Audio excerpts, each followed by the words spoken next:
മിലൻ തന്റെ നായയായ ബാബിനൊപ്പം ചൈനയിലെ ഷങ്കായി നഗരത്തിൽ താമസിക്കുകയായിരുന്നു. യഥാർത്ഥത്തിൽ അവൾ ചൈനയിലെ ഒരു ചെറിയ ഗ്രാമത്തിൽ നിന്നുള്ളവളായിരുന്നു. എന്നാൽ അവളുടെ അച്ഛൻ മരിച്ചതിന് ശേഷം അമ്മയ്ക്കും സഹോദരിക്കുമായി പണം സമ്പാദിക്കാൻ അവൾ ഷാങ്ഹായിലേക്ക് മാറി.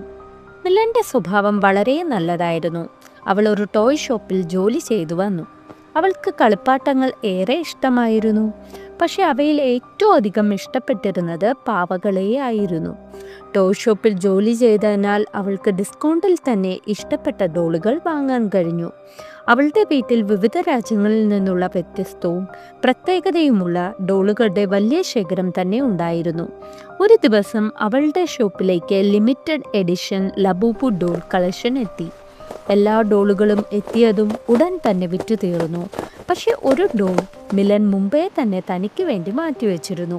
ആ ലബൂബു ഡോളിന് ഗോൾഡൻ നിറമായിരുന്നു. മറ്റെല്ലാ ലബൂബു ഡോളുകളിലും നിന്നും വ്യത്യസ്തമായ ഒരു നിറം. അത് വളരെ മനോഹരമായിരുന്നു. അതിൻ്റെ ആകർഷകമായ പുഞ്ചിരി മിലൻ മുമ്പൊരിക്കലും കണ്ടിട്ടില്ലാത്തതുപോലെയായിരുന്നു.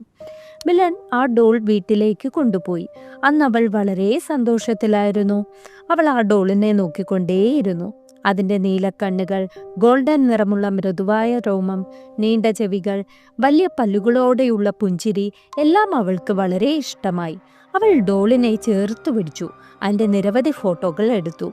തൻ്റെ നായയായ ബാവിന് ആ ഡോളിനെ കുടുംബത്തിലെ പുതിയ അംഗമായി പരിചയപ്പെടുത്തി. പക്ഷെ ഒരു വിചിത്രമായ കാര്യം സംഭവിച്ചു. മറ്റു ഡോളുകളെ കണ്ടാൽ സന്തോഷത്തോടെ വാലടിച്ച് മുറിയിലുടനീളം ഓടുന്ന ബാവു ആ ലബൂബു ഡോളിനെ കണ്ടപ്പോൾ അത്യന്തം ശക്തമായി കുരയ്ക്കാൻ തുടങ്ങി. മിലന് ഇത് അല്പം വിചിത്രമായി തോന്നി.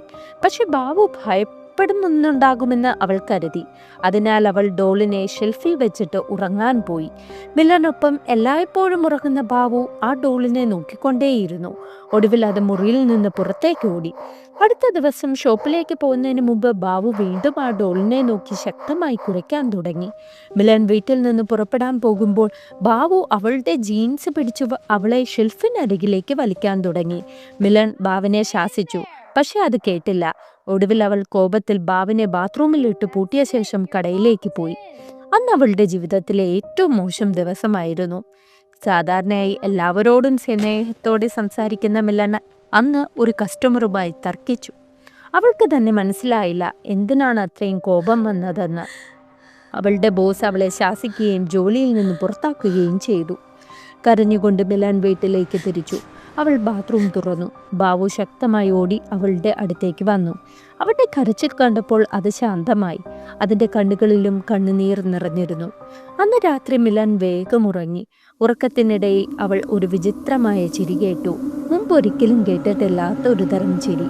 അവൾ കണ്ണു തുറന്നപ്പോൾ മുറിയുടെ കോണിൽ ആരോ നിൽക്കുന്നത് കണ്ടു. ആ ഇരുട്ടിൽ അവൾക്കത് വ്യക്തമായി കാണാനായില്ല. അവൾ എഴുന്നേറ്റ് നോക്കിയപ്പോൾ അവിടെ ആരുമില്ലായിരുന്നു. അവിടെ ഉണ്ടായിരുന്നത് ആ ലബൂബു ഡോളായിരുന്നു. അവൾ അത് വീണ്ടും ഷെൽഫിൽ എടുത്തു വെച്ചിട്ട് ഉറങ്ങി. ആ രാത്രി അവൾ ഒരു ഭീകര സ്വപ്നം കണ്ടു. അവളുടെ മുറിയിൽ ഒരു വിചിത്രമായ ജീവി നിൽക്കുകയായിരുന്നു. വലിയ നീളമുള്ള പല്ലുകൾ, അതിലും നീളമുള്ള നഖങ്ങൾ, ചുവന്ന നിറമുള്ള ശരീരം, എല്ലാം ഭീകരമായിരുന്നു. ആ ജീവി അവളിലേക്ക് നീങ്ങി അവളുടെ കഴുത്ത് ഞെരിക്കാൻ ശ്രമിച്ചു. ഭയന്ന് മിലൻ അലറിയപ്പോൾ ആ ജീവി അതിലും ഭീകരമായി ചിരിച്ചു. അതിൻ്റെ നഖങ്ങളാൽ അവളെ ആക്രമിച്ചു. ഭയന്ന് അവൾ പെട്ടെന്നുണർന്നു. പക്ഷെ അവൾ കണ്ടത് അതിലും ഭയപ്പെടുത്തുന്നതായിരുന്നു. ആ ലബൂബു ഡോൾ അവളുടെ മേൽ ഇരിക്കുകയായിരുന്നു. മിലൻ നിലവിളിച്ചു. അവളുടെ നിലവിളി കേട്ട് ബാവു മുറിയിലേക്ക് ഓടി വന്നു. മിലന് മനസ്സിലായില്ല ഷെൽഫിൽ വെച്ചിരുന്ന ഡോൾ ബെഡിലേക്ക് എങ്ങനെ എത്തി. അവൾ ശ്രദ്ധിച്ചു നോക്കിയപ്പോൾ ആ ഡോളിൻ്റെ ചിരി മുമ്പത്തേനേക്കാൾ ഭീകരമായി തോന്നി. അതിനു മുമ്പ് ബാവു അതിലേക്ക് ചാടി. തൻ്റെ പല്ലുകൾ ആ ഡോളിനെ കീറി നശിപ്പിച്ചു. മിലൻ നന്നെ പേടിച്ചു വിയർത്തിരുന്നു. തല ഭയങ്കരമായി വേദനിച്ചു. അവൾ ഡോളിൻ്റെ അവശിഷ്ടങ്ങൾ ഡസ്റ്റ്ബിന്നിലിട്ടു. അടുത്ത ദിവസം അവൾ എഴുന്നേറ്റപ്പോൾ തലവേദന കൂടുതൽ ശക്തമായിരുന്നു. കൈകളിൽ ചെറിയ ചുവന്ന പാടുകളും കണ്ടു. അതേസമയം ബാവുവിനെ വീട്ടിലെവിടെയും കാണാനില്ലായിരുന്നു. അവൾ എല്ലായിടവും തിരഞ്ഞു. അവസാനം ബാത്റൂമിലേക്ക് പോയപ്പോൾ കണ്ണാടിയിൽ തൻ്റെ മുഖം കണ്ടു. മുഖം മുഴുവൻ ചുവന്ന പാടുകൾ. അവൾ കണ്ണാടിയിൽ പിന്നിൽ നോക്കിയപ്പോൾ ഭീകരമായ ഒരു രൂപം കണ്ടു. അവൾ സ്വപ്നത്തിൽ കണ്ട അതേ ജീവി. പക്ഷേ അവൾ തിരിഞ്ഞപ്പോൾ അവിടെ ഉണ്ടായിരുന്നത് വീണ്ടും ആ ലബൂബു ഡോള് തന്നെയായിരുന്നു. അതിൻ്റെ പുഞ്ചിരി ഇപ്പോൾ ഭീകരമായ ചിരിയായി മാറിയിരിക്കുന്നു. മിലൻ ഭയന്ന് ബാവിനെ വിളിച്ച് റൂമിലേക്ക് ഓടി. അടുത്ത ദിവസം രാവിലെ നോക്കുമ്പോൾ ആ ഡോൾ കിച്ചൺ സിങ്കിന് സമീപം ഇരിക്കുന്നു. അതിൻ്റെ കൈകളും പല്ലുകളും ചുവന്നിരിക്കുന്നു. സിങ്കിന് താഴെ നോക്കിയപ്പോൾ അവളുടെ ഹൃദയം നിശ്ചലമായി. അവിടെ ബാവിൻ്റെ മൃതദേഹം കിടക്കുകയായിരുന്നു. ആരെങ്കിലും ഭീകരമായി ആക്രമിച്ചതുപോലെ അതിൻ്റെ ശരീരം കീറിപ്പോയിരിക്കുന്നു. ബാവു മരിച്ചിരിക്കുന്നു. അവൾ ഇൻ്റർനെറ്റിൽ തിരഞ്ഞു. പലർക്കും ലബൂബു ഡോളുകളുമായി ബന്ധപ്പെട്ട ഭീകര സംഭവങ്ങൾ ഉണ്ടായതായി വാർത്തകളുണ്ടായിരുന്നു. ജോലി നഷ്ടപ്പെടൽ, രോഗം, അടുത്തവരുടെ മരണം എല്ലാം സംഭവിച്ചിരുന്നതായി റിപ്പോർട്ടുകളുണ്ട്.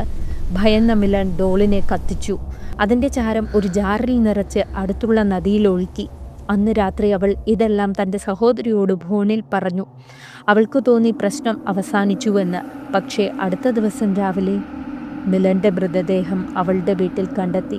അവളുടെ സമീപം വീണ്ടും അതേ ലബൂബു ഡോൾ കിടക്കുകയായിരുന്നു.